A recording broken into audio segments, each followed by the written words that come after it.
Hello hi എല്ലാ കൂട്ടുകാർക്കും പുതിയൊരു വീഡിയോയിലേക്ക് സ്വാഗതം. എല്ലാവരും സുഖമായിട്ടിരിക്കുന്നു എന്ന് വിശ്വസിക്കുന്നു. അപ്പോൾ ഇന്ന് നമ്മളൊരു കുഞ്ഞ് മോർണിംഗ് വ്ളോഗായിട്ടാണ് വന്നിട്ടുള്ളത് കേട്ടോ. പലരും ചോദിക്കുന്നുണ്ട് വ്ളോഗ് നിർത്തിയെന്ന്. വ്ളോഗ് നിർത്തിയിട്ടൊന്നുമില്ല. ഇന്നലെ മിനിങ്ങാന്നൊക്കെ വ്ളോഗായിട്ടായിരുന്നേ. എന്ന് പറഞ്ഞാൽ ഒരു റെസിപ്പി അതിനകത്ത് നമ്മൾ ഇൻക്ലൂഡ് ചെയ്യാൻ ശ്രമിക്കുന്നുണ്ട്, അത്രേ ഉള്ളൂ കേട്ടോ. പിന്നെ ഇന്ന് പറയുന്നത് നോർമലി ഉള്ളൊരു ദിവസമാണ്. പ്രത്യേകിച്ച് എന്താ പറയണേ, സാധാരണ ഒരു ദിവസം. ഇന്ന് തിങ്കളാഴ്ചത്തെ വ്ളോഗാണ് കേട്ടോ. അപ്പോൾ രാവിലെ എണീറ്റ് പതിവ് പോലെ തന്നെ തേച്ച് കഴുകി വെച്ചിരിക്കുന്ന പാത്രങ്ങളെല്ലാം ഒന്ന് ഒതുക്കി വെച്ചു. അപ്പോൾ ഇന്ന് പഴയഞ്ചോറ് തിളപ്പിച്ച് വറുക്കാൻ ഇച്ചിരി ഉണ്ട്. അപ്പോൾ അത് ഒന്ന് തിളപ്പിച്ച് വറുക്കണം. പിന്നെ വെള്ളം ചൂടാക്കണം. പിന്നെയെന്ന് പറഞ്ഞു കഴിഞ്ഞാൽ ഇന്നിപ്പോൾ അപ്പവും കടലക്കറിയാണ് കേട്ടോ. കടലക്കറി നമ്മുടെ ആ തേങ്ങ അരക്കാത്ത കടലക്കറിയുടെ റെസിപ്പി ഇട്ടിട്ടില്ലായിരുന്നോ? ആ ഒരു കടലക്കറിയാണ്. ഇപ്പോൾ ഇപ്രാവശ്യം കൊണ്ടുവന്ന പച്ചരി ആണെങ്കിൽ തീരെ എന്താ പറയുക, കൊള്ളിയില്ലാത്ത പച്ചരിയാണ് കേട്ടോ. എന്താണെന്ന് വെച്ച് കഴിഞ്ഞാൽ നമുക്ക് അപ്പം ഉണ്ടാക്കുമ്പം ഒരു രസം തോന്നണില്ല. എന്ന് വെച്ചാൽ എന്തോ ഒരു ചൊവ, ഒരു ടേസ്റ്റ് തോന്നണില്ല. അപ്പോൾ അതുകൊണ്ട് തന്നെ നല്ല കറി ഉണ്ടെങ്കിൽ മാത്രമേ അപ്പം കഴിക്കാൻ പറ്റുള്ളൂ.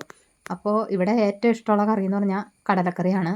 മുട്ടക്കറീനേക്കാളും എനിക്ക് തോന്നുന്നു ഈ ഒരു അപ്പത്തിന് ഇങ്ങനെയൊക്കെ പ്രശ്നം വരുമ്പം ഈ ഒരു കടലക്കറിയാണ് ഇച്ചിരി കോമ്പിനേഷൻ ആയിട്ട് തോന്നണം കേട്ടോ. അതുകൊണ്ട് ഇന്നിപ്പോൾ കടലക്കറിയാണ് ഉണ്ടാക്കണത്. അപ്പോൾ രാവിലെ ഇച്ചിരി പഴഞ്ചോറ് തിളപ്പിക്കാനുള്ളത് വെച്ചു. അതുപോലെ തന്നെ വെള്ളം തിളപ്പിക്കാനുള്ളത് വെച്ചിട്ട് ഞാൻ ഈ പാലും കുപ്പി എടുത്ത് വെക്കാനായിട്ട് പോണതാണ് കേട്ടോ. അപ്പോൾ പാലും കുപ്പി ഇപ്പോൾ പാലിപ്പോൾ നേരത്തെ വരും. അതുകൊണ്ട് തന്നെ ആദ്യം തന്നെ അത് കൊണ്ടുവയ്ക്കണം. പിന്നെ എന്താണെന്ന് വെച്ച് കഴിഞ്ഞാൽ നമുക്ക് കുറച്ച് പനിക്കൂർക്കയുടെ ഇലയില്ലേ, അത് പറിച്ചുകൊണ്ട് വരണം കേട്ടോ. ഇപ്പോൾ 2-3 ദിവസമായിട്ട് ഞാൻ അഡ്മിറ്റാണ്. വേറെ ഒന്നുമല്ല, കഫക്കെട്ട് തല കയറിയിട്ടുണ്ട്. നല്ല കഫക്കെട്ടാണ്, ചുമയുണ്ട്. ചുമ കുറച്ച് ദിവസമായിട്ടുണ്ടായിരുന്നു. ഇപ്പോൾ തലയിൽ കനക്കാൻ പാടില്ല, അങ്ങനത്തെ ഒരു അവസ്ഥയിലാണ്. അതിനിടയ്ക്ക് സ്റ്റിച്ചിങ്ങിൻ്റെ ഇതും ഉറക്കക്കുറവും എല്ലാം കൂടി തലവേദന ഇളകിയിട്ടുണ്ടായിരുന്നു കഴിഞ്ഞ ദിവസമൊക്കെ. അപ്പോൾ ഇപ്പോൾ 2-3 ദിവസമായിട്ട് തന്നെ ആവി പിടിക്കും. രാവിലെ എണീക്കുമ്പോഴും ആവി പിടിക്കും, വൈകിട്ട് കിടക്കുമ്പോഴും ആവി പിടിക്കും കേട്ടോ. അപ്പോൾ ധ്യാനൂട്ടനും അച്ചുക്കുട്ടനും എല്ലാവരും ആവി പിടിക്കും. അച്ചുക്കുട്ടന് പിന്നെ ആവി പിടിക്കാനൊക്കെ ഭയങ്കര ഇഷ്ടമാണ്. അവനോട് മരുന്ന് കഴിക്കാനും അങ്ങനെയുള്ള ചുമവനും അങ്ങനെയുള്ള കാര്യങ്ങളൊക്കെ പറഞ്ഞു കഴിഞ്ഞാൽ അച്ചുകൊണ്ട് അത് ഭയങ്കര കാര്യമാണ് കേട്ടോ. പക്ഷേ ധ്യാനൂട്ടൻ നേരെ തിരിച്ചാണ്. അവനോടൊന്ന് ആവി പിടിക്കാൻ പറയുമോ അല്ലെങ്കിൽ ഇച്ചിരി മരുന്ന് കഴിക്കാൻ പറയുമോ ഒക്കെ പറയണേ എൻ്റെ ധ്യാനൂട്ടിന് ഭയങ്കര ബുദ്ധിമുട്ടാണ് കേട്ടോ. അച്ചു കുഞ്ഞിലേ മുതലേ അതെ മരുന്നിനോട് ഭയങ്കര ഒരു ഇതാണ്. ചിലവരങ്ങനെ ആയിരിക്കും അല്ലേ. അപ്പോൾ അതുകൊണ്ട് ഞാൻ കുറച്ച് പനിക്കൂർക്കയുടെ ഇലയൊക്കെ പറിച്ചുകൊണ്ട് വന്നു. അപ്പോൾ ഇതാ കുറച്ച് കടല വെള്ളത്തിൽ ഇട്ടിട്ടുണ്ട്. ഇതിൻ്റെ റെസിപ്പി ഷെയർ ചെയ്യാനൊന്നുമില്ല, ഒരുപാട് ഷെയർ ചെയ്തേക്കണതാണ്. ഉണ്ടാക്കി നോക്കിയവരൊക്കെ നല്ലതെന്ന് പറഞ്ഞിട്ടും ഉണ്ടായിരുന്നു കേട്ടോ കുറച്ച് പേര്. അപ്പോൾ ഉണ്ടാക്കി നോക്കിയിട്ടില്ലാത്തവരൊന്ന് ട്രൈ ചെയ്ത് നോക്കാം. ഇച്ചിരി മഞ്ഞപ്പൊടി ഇടാൻ മറന്നു പോയി കേട്ടോ. ഉപ്പിട്ട ഞാൻ അടുപ്പ് വെച്ചു. പിന്നെ കറി ഉണ്ടാക്കിയപ്പോൾ ഇച്ചിരി മഞ്ഞപ്പൊടി ഇച്ചിരി അധികം ഇട്ടു. അന്നേരം അത് അഡ്ജസ്റ്റായി. എന്നാലും മഞ്ഞപ്പൊടി ഇട്ട് വേവിക്കുകയാണെങ്കിൽ അതിനൊരു പ്രത്യേക ഒരു ടേസ്റ്റ് തന്നെയാണ് കേട്ടോ. അപ്പോൾ അത് അപ്പത്തിൻ്റെ മാവാണ്, റേഷൻ അരിയാണ് കേട്ടോ. സാധാരണ നമ്മൾ ഈ നല്ല അരിയാണ് വാങ്ങാറ്, അതായത് കടയിൽ നിന്ന് വാങ്ങുന്ന അരിയാണ് വാങ്ങാറ്. റേഷൻ അരി 2-3 തവണ ആയുള്ളൂ കേട്ടോ വാങ്ങാൻ തുടങ്ങിയിട്ട്. അപ്പോൾ എന്താ പറയണേ, കഴിഞ്ഞ പ്രാവശ്യം കൊണ്ടുവന്ന അരി നല്ലതായിരുന്നു. പക്ഷേ ഈ പ്രാവശ്യം കൊണ്ടുവന്നേക്കണ അരിക്കകത്ത് മുഴുവൻ ഇങ്ങനെ കല്ല്, മണ്ണ്, എന്തൊക്കെയോ ഒരു മണവും സ്മെല്ലും ഒക്കെ ഉണ്ട് കേട്ടോ. അപ്പോൾ എല്ലാ പ്രാവശ്യവും എല്ലാം ഒരുപോലെ ആയിരിക്കുമല്ലോ.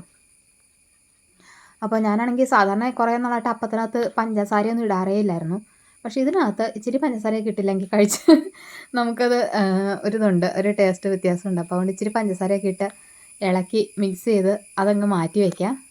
പിന്നെ അടുത്തതെന്ന് പറഞ്ഞു കഴിഞ്ഞാൽ പാവയ്ക്ക മെഴുക്കുവരട്ടിയാണ് കേട്ടോ. പാവയ്ക്ക മെഴുക്കുവരട്ടിയല്ല, സോറി, പാവയ്ക്കയും ഉണക്കമീനും കറിയാണ്. അപ്പോൾ ഇതിൻ്റെ റെസിപ്പി ഞാൻ കഴിഞ്ഞ ദിവസം ഇട്ടിട്ടുണ്ട്. കാണാത്തവരൊന്ന് പോയി കണ്ടു നോക്കാം കേട്ടോ. അടിപൊളി കറിയാണ്. പാവയ്ക്ക ഇങ്ങനെ ഉണ്ടാക്കിയിട്ടില്ലാത്തവരൊന്നും ഉണ്ടാക്കി നോക്കുക. പാവയ്ക്കയുടെ വലിയ കയ്പൊന്നും ഫീൽ ചെയ്യില്ല. ഇതിൻ്റെ കൂടെ ഉണക്കമീനാണ് ഇടുക. ഉണക്കമീൻ എന്ന് പറഞ്ഞു കഴിഞ്ഞാൽ നമുക്ക് ഈ എന്താ പറയണേ, അയലയുണ്ടെങ്കിൽ അയലമീൻ ഇടാം, ഉണക്കയല. അതല്ല എങ്കിൽ ഇതിപ്പോൾ ഞാൻ ഇടുന്ന പരവയാണ് കേട്ടോ. ഞാനന്ന് പറഞ്ഞ മുള്ളെന്നാണ്, മുള്ളനല്ല പരവയായിരുന്നേ, പേര് മാറിപ്പോയതാണ്. ബിനുവേട്ടനെ പറഞ്ഞത് പരവ മീനാണ്. എനിക്ക് ആ മീനിനെക്കുറിച്ച് വലിയ ഐഡിയ ഒന്നുമില്ല. അപ്പോൾ അതാണ് ഇട്ടത് കേട്ടോ. അപ്പോൾ മുള്ളമീൻ, പരവമീൻ, അയല, ഇതൊക്കെയാണ് ഇതിന് ഏറ്റവും നല്ല കോമ്പിനേഷൻ എന്ന് പറയുന്നത്. അപ്പോൾ പാവയ്ക്ക അവിടെ അരിഞ്ഞ് അതെടുത്ത് വെച്ചു. പിന്നെ എന്താണെന്ന് വെച്ച് കഴിഞ്ഞാൽ ഇന്നിപ്പം മീൻ ശരിക്കും പറഞ്ഞാൽ പാവയ്ക്ക കറി വെക്കാനുള്ള മീനും വേണം. പിന്നെ ഇച്ചിരി ഉണക്കമീൻ വറക്കുകയും കൂടെ ചെയ്യുന്നുണ്ട് കേട്ടോ. അപ്പോൾ ഇന്നത്തെ കറി ആയില്ലേ. ഉണക്കമീനാണ് 2 മെയിനായിട്ടും വന്നത്, എങ്കിലും ഇതൊക്കെ അങ്ങ് അഡ്ജസ്റ്റ് ആയി പൊക്കോളും. അപ്പോൾ വറക്കാനുള്ള മീനിന് മുളക് തിരുമ്മി വയ്ക്കുകയാണ്. അപ്പോൾ അത് അവിടെ തിരുമ്മി വെച്ചു. അപ്പോൾ തിരുമ്മിയപ്പോൾ ഇച്ചിരി നമ്മൾ ഈ വെള്ളം ചേർക്കാണ്ട് അങ്ങ് ആദ്യം തിരുമ്മി കേട്ടോ. അപ്പോൾ എനിക്ക് തോന്നി ഇച്ചോടെ ഒരു ലേശം വെള്ളം ചേർത്തിട്ട് തിരുമ്മുവാണെങ്കിൽ ഇച്ചോടെ മീനിലേക്ക് പിടിക്കുമല്ലോ എന്ന് ഓർത്തിട്ട് ഒരല്പം വെള്ളം കൂടെ ചേർത്തിട്ട് വീണ്ടും ഒന്നുകൂടി ഒന്ന് തിരുമ്മി വെച്ചതാണ്. അപ്പോൾ അത് കടല വേവിക്കാനായിട്ട് വെച്ചു. അതുപോലെ തന്നെ പാവയ്ക്ക മീനും അത് അവിടെ വെച്ചിട്ടുണ്ട്. ഇനിയിപ്പം അതിനോട് തേങ്ങ അരച്ച് ചേർക്കണം. അപ്പോൾ അത് വെള്ളമൊക്കെ വറ്റി ഏകദേശം വന്നിട്ടുണ്ട് കേട്ടോ. അപ്പോൾ ഇനിയിപ്പോൾ അതിനകത്ത് ആ തേങ്ങ അരച്ച് ചേർത്ത് കടുകും തളിച്ച് കഴിഞ്ഞാൽ പാവയ്ക്കയാവും. പിന്നെ കടല ഉണ്ടാക്കാനായിട്ടുള്ള സവാള ഇഞ്ചിയൊക്കെ വഴറ്റാനായിട്ട് അത് അടുപ്പേ വെച്ചു. അത് ഇച്ചിരി ഉപ്പും ചേർത്ത് ലേശം ഉപ്പ് ചേർത്താൽ കേട്ടോ. കടലക്കകത്ത് ഉപ്പ് ചേർക്കണം, കാരണം നമുക്ക് ഇതിൻ്റെ കൂടെ ഒത്തിരി ഉപ്പ് ചേർക്കേണ്ട ആവശ്യമില്ല. അപ്പോൾ അത് കടലക്കറി ആക്കിയിട്ടുണ്ട്. പിന്നെ അതിനിടയ്ക്ക് അച്ചുക്കുട്ടൻ വന്ന് എന്തൊക്കെയോ എന്നോട് പറയുന്നുണ്ട് കേട്ടോ. അച്ചുക്കുട്ടൻ ധ്യാനൂട്ടനും എല്ലാവരും നമുക്ക് ഈ അടുക്കളപ്പണി മാത്രമല്ല, ഇതിനിടയ്ക്ക് 4 പ്രാവശ്യം അങ്ങോട്ട് ഓടും ഇങ്ങോട്ട് ഓടണം. അതാണുള്ള അവസ്ഥ. മക്കൾ വിളിക്കും, ഹസ്ബൻഡ് വിളിക്കും, എല്ലാവരുടെയും പുറകെ നമ്മൾ എത്തണം. രാവിലെ ശരിക്കും പറഞ്ഞു കഴിഞ്ഞാൽ സ്കൂളിൽ പോകുന്നിടം വരെയുള്ള സമയം എന്ന് പറഞ്ഞാൽ നല്ലൊരു ഓട്ടത്തിൻ്റെ സമയമാണ് കേട്ടോ. പിന്നെ പ്രീതിയുടെ മോൻ നന്ദുവിന് ഒരു ഹായ് പറയാൻ പറഞ്ഞിട്ടുണ്ട്. നന്ദൂട്ടാ ഹായ്.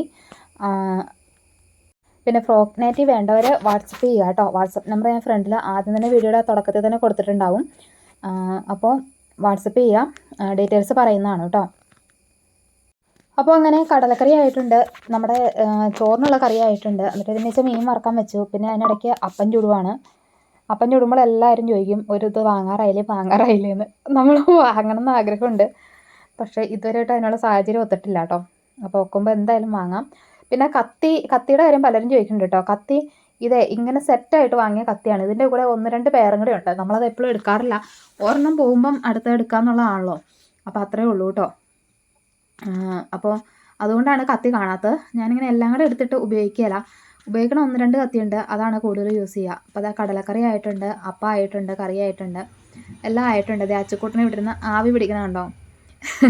ധ്യാനൂട്ടിന് ആവി പിടിച്ചിട്ട് പോയി കഴിഞ്ഞപ്പോൾ എനിക്കും ആവി പിടിക്കണമേ, എങ്ങനെ ചെറുതായിട്ടൊരു ചുമയുണ്ട്, അതുകൊണ്ട് ഞാൻ ആവി പിടിച്ചോളാം എന്നൊക്കെ പറഞ്ഞ് ആവി പിടിക്കണതാണ്.